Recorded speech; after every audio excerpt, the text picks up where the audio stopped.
அன்பு தமிழ் நெஞ்சங்களுக்கு ஆஸ்ட்ரோ தமிழ் ராஜாவின் அன்பான வணக்கங்கள். இன்றைய பதிவில் தனுசு ராசி மூல நட்சத்திரத்தில் பிறந்த நண்பர்களே, மாபெரும் கண்டத்திலிருந்து தப்பிக்கப் போகின்றீர்கள். ஆமாங்க, உங்களுடைய கண்டமும் கவலையும் கடனும் காணாமல் போகப் போகிறது. இறைவனுடைய கடைக்கண் பார்வை உங்கள் மீது விழுந்து கொண்டிருக்க போகுது அப்படின்னு சொல்லலாம். சரிங்களா?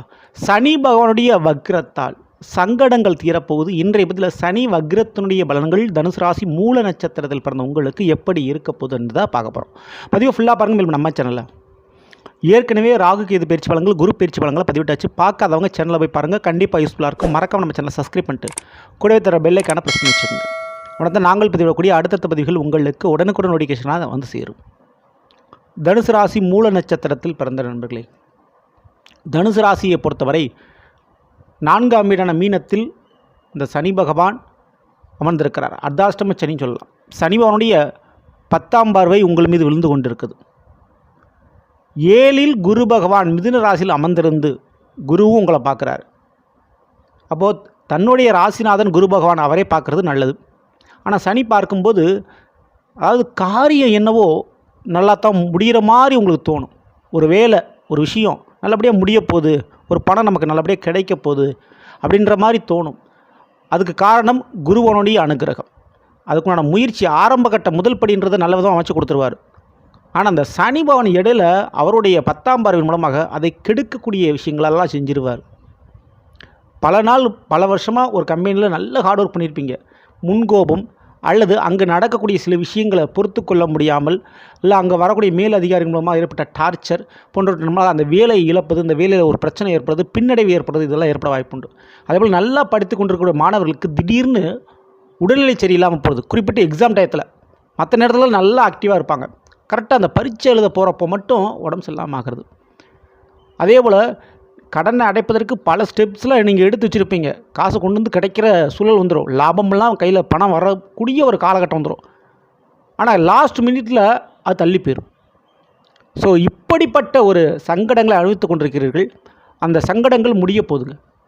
ஆமாங்க, உங்களுடைய தனுசு ராசி மூல நட்சத்திரமான கேது பகவான் உங்களுடைய தனுசு ராசிக்கு 9ஆம் வீடான சிம்மத்தில் அமர்ந்திருக்கிறார். அந்த கேது அமர்ந்திருக்கக்கூடிய வீடான சிம்மத்திற்கு 8ஆம் வீடான மீனத்தில் சனிவன் அமர்ந்திருக்கிறார். அப்போ இந்த சனி பகவான் ஜூலை 13ஆம் தேதியிலிருந்து நவம்பர் 28ஆம் தேதி வக்ரமடைகிறார். அப்படி வக்ரமடைகின்ற காரணத்தினால் சனி பகவானுடைய பார்வையால் நடக்கக்கூடிய கெடுதல் நடக்காது. சனி பகவானால் ஏற்பட்ட தடை விலகும். அப்போ முழு குரு பகவானுடைய முழு பார்வை கண்டிப்பாக உங்களுக்கு பரிபூரணமாக அருளை கொடுக்கும். ஒரு காரியத்தை முடிச்சு கொடுக்கும். எல்லாத்தையும் தாண்டி முதல்ல உடல் ரீதியான மிகப்பெரிய நோய் பாதிப்பு கண்டிப்பாக நீங்குது, உயிர் தப்பிக்குது.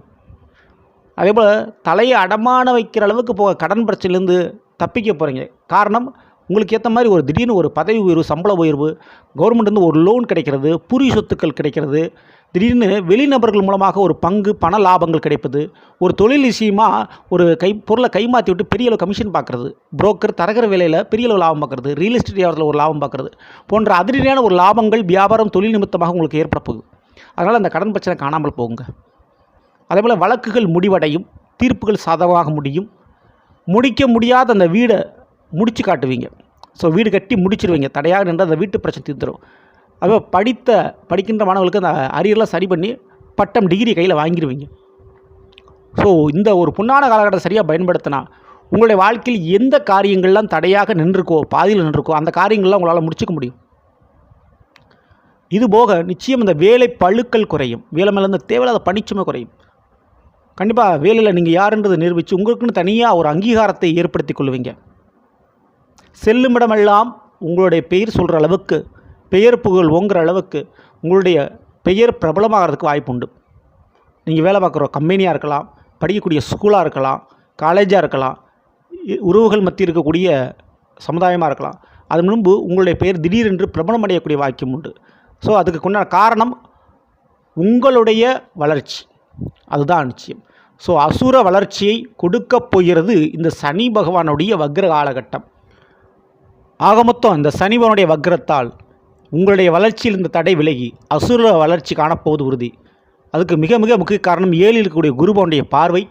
மேலும் 9ஆம் வீட்டில் இருக்கக்கூடிய சிம்மராசி இருக்கக்கூடிய உங்களுடைய நட்சத்திராதிபதி கேது பகவான்.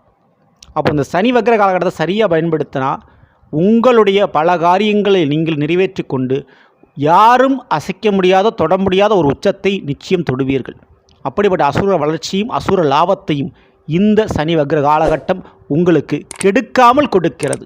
ஸோ வாய்ப்பை பயன்படுத்திங்க. மிக முக்கியமாக இந்த ஒரு நேரத்தில் படிக்கின்ற ஏழை எளிய மாணவர்களுக்கு கல்வி சம்பந்தப்பட்ட உதவிகள் செய்யுங்க. மற்றும் அன்னதானம் போன்ற விஷயத்தில் கைகரியத்தில் உங்களுடைய உழவார பணி இருந்தால் ரொம்ப நல்லது. அன்னதானம் போன்ற காரியங்களில் கண்டிப்பாக எந்த கோயில் விசேஷங்கள் மற்றும் ட்ரஸ்ட்டு போன்ற வீட்டுகளில் இருந்தாலும் சரி, கண்டிப்பாக அன்னதானம் போன்ற சர்வீஸில் உங்களுடைய ஈடுபாடு இருந்தால் ரொம்ப ரொம்ப நல்லது. ஸோ இந்த பரிகாரத்தை தாராளமாக நீங்கள் பண்ணிங்க. இந்த பற்றி பிடிச்சிருந்தால் லைக் பண்ணுங்கள், மற்றும் ஷேர் பண்ணுங்கள், மறக்காம நம்ம சேனலை சப்ஸ்கிரைப் பண்ணி வச்சுக்கோங்க. அடுத்த சந்திப்போம். நன்றி, வணக்கம். அன்பு தமிழ் நெஞ்சங்களுக்கு ஆசு தமிழ் ராஜாவின் அன்பான வணக்கங்கள்.